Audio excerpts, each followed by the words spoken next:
When my father breathed his last, my mother made the startling decision to charge us rent to live in our own home. The late 90s were a time of change, but this was a change none of us were prepared for. She was adamant, refusing to seek employment and at risk of losing the house.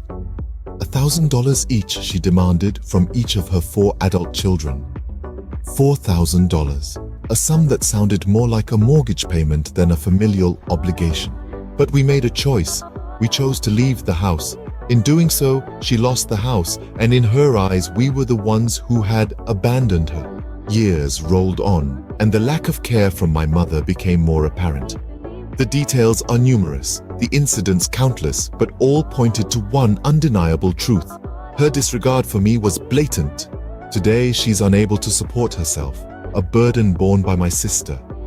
I often wonder why my sister allows this, why she lets our mother live with her. And I've made a resolve.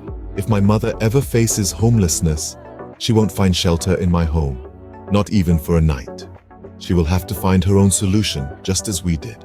There's this ideology that family means everything, that if you don't have family, you have nothing. But that's not always the case.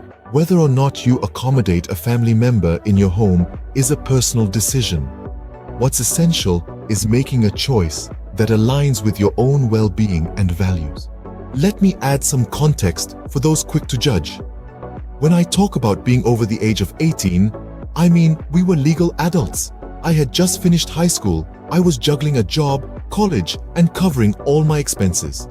My mother contributed nothing. She had a job until I was a senior in high school, but she lost it due to an internet addiction. She decided it was her chance to stay at home after working for the past 20 years. She didn't care about my younger brother's education until she realized she could get approximately $600 per month from Social Security. When he dropped out, she tried to evict him because he was useless in her eyes. Now, here we are, present day. I don't talk to my mom. There were times I did, but only at family functions which I no longer attend. The toxicity isn't worth it. So when someone named Beverly or Jane or Margaret tells you to forgive and forget, remember, it's not as simple as they make it out to be.